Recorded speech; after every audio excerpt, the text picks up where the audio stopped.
So I'm just going to get right into this. Please excuse if my voice breaks up or anything, if I sound nasally, because I've been quite sick over the past day or so. But we have a trade of gigantic proportions drop.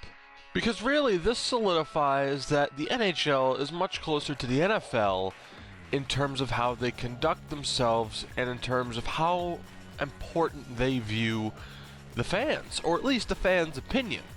Now, we've seen already this season some legitimate trades go down. You know, you have the usual trades, prospects going for low draft picks. Freddie Hamilton getting traded from the Avalanche to the Calgary Flames. Brian O'Neill from LA to New Jersey. Kevin Poulin, a struggling goalie who gets claimed off waivers by Tampa, flipped to Calgary. Then you have trades with, actual NHL guys. Trevor Daley for Rob Scuderi. That's a legitimate trade. Then you have more prospect trades. Luca Alessio and Christian Thomas, Arizona and Montreal. Of course, that wouldn't be the last time we're going to talk about Arizona and Montreal being involved in a trade, but at least this one is a little bit legitimate. Zach Kassian for Ben Scrivens, Morin for Panik, LeCavalier and Shen, the Vinny LeCavalier deal, the Ryan Johansson, Seth Jones deal. Legitimate trade. Although it came out today that Edmonton was offering Ryan Nugent-Hopkins, and I'm kind of surprised Nashville didn't take that, considering Ryan Johansson has his own issues, but regardless, legitimate trade. Freeberg for Tokarski, Emerson Edom for Jensen, Connor Allen for Patrick Mullen yesterday, all legitimate trades. And that brings us to this. A 3-team deal, but essentially, just 2 separate deals. Arizona sends Stefan Elliott, who they acquired earlier on in the season from Colorado, for Brendan Gormley, for Victor Bartley. So not a bad deal for Nashville. They still maintain a defenseman. Of course, after giving up Seth Jones, they're kind of trying to work out who slots into that lineup. Victor Bartley probably gets more ice time in Arizona. He's a little bit more experienced in the NHL than Stefan Elliott anyway. So good, legitimate trade. But you know where I'm going with this. I'm going to stop stalling. Victor Bartley and John Scott to Montreal for Jared Tenorti and Stefan Elliott. Now, the big name here, at least according to the NHL, when you go on their website and look at top headlines, Coyotes get D-man Tenorti. But is that what people are talking about? Despite the fact that Montreal has been looking to unload Tenorti for, a season and a half, 2 seasons, and considering he hasn't gone yet because he has considerable trade value, how surprising is it to see him go for a, at best, 7th defenseman and John Scott? Seems a little bit suspect, doesn't it? But let's be honest here. We all know why this is suspect. This is simply the NHL burying John Scott, burying the fans' opinion, and getting him out of the All-Star game.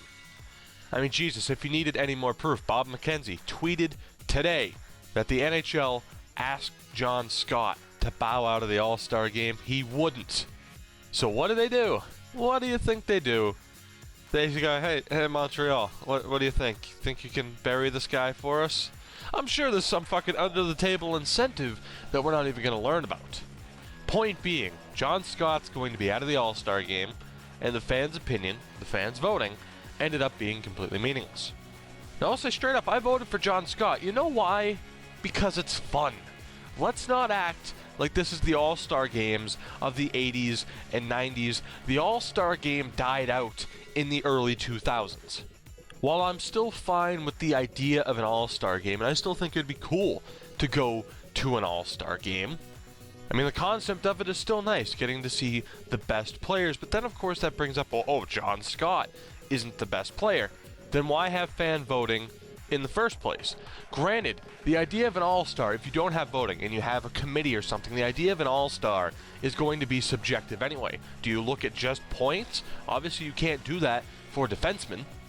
Some of the NHL's best defensemen aren't going to be up there in terms of point total, but how exactly do you scale it? It's subjective on who each individual person would view as an all-star and for what reason. And let's not act like this corrupts the integrity of the game. It's a fucking 3-on-3 tournament this year.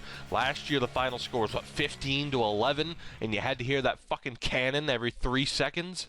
No offense, Columbus, I like the cannon, but having to hear it every 3 fucking seconds is beyond annoying. Let's not act like this was the deciding factor. There were 4 people voted in. 4 people. 4 people.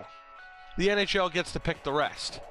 Let's not act... Okay, so what? John Scott took away a spot from somebody? Who'd he take a spot away from? Honestly. When the NHL gets to handpick who else goes to the All-Star game, God forbid he takes away one fucking spot. And if he scored, obviously he's not going to be playing in the All-Star game now. If he scores in that game, he gets the loudest ovation of the fucking night. We're not going to get that now. Point being, I still really don't care about the All-Star game. I'll be watching it. I still love the skills competition. But let's not act like the All-Star game is some prestigious event. It's not, and it hasn't been for a long time. In the past, when you get to see truly the best of the best in the NHL go at it, it was prestigious. And yes, you could say, oh, well, if that still happened now, it could be just as prestigious. But let's be honest, it's not going to feel the same, whether it's a 3-on-3 tournament or not.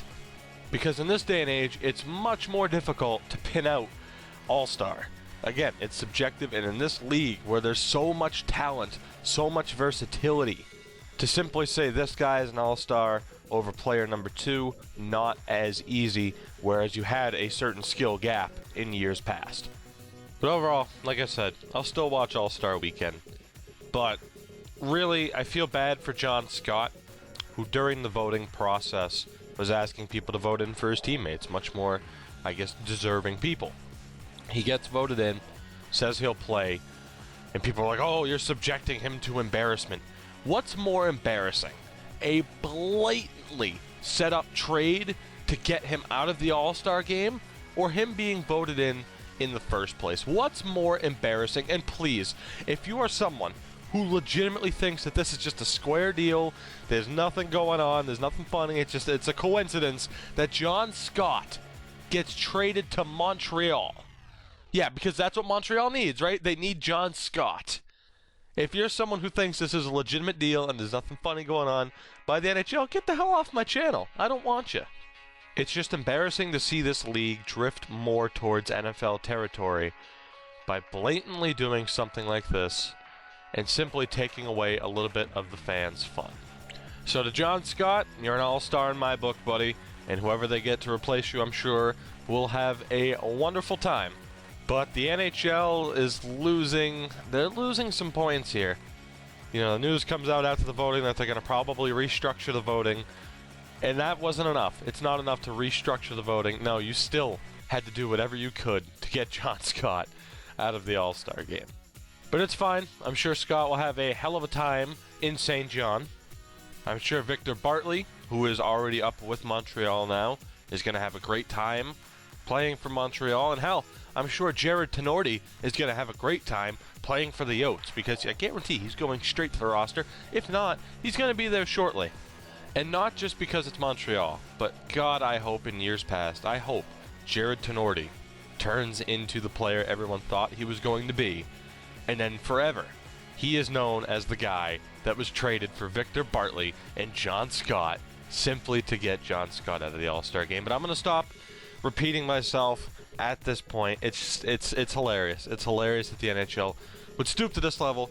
But let me know what you think of this whole situation down below, and I will see you all next time.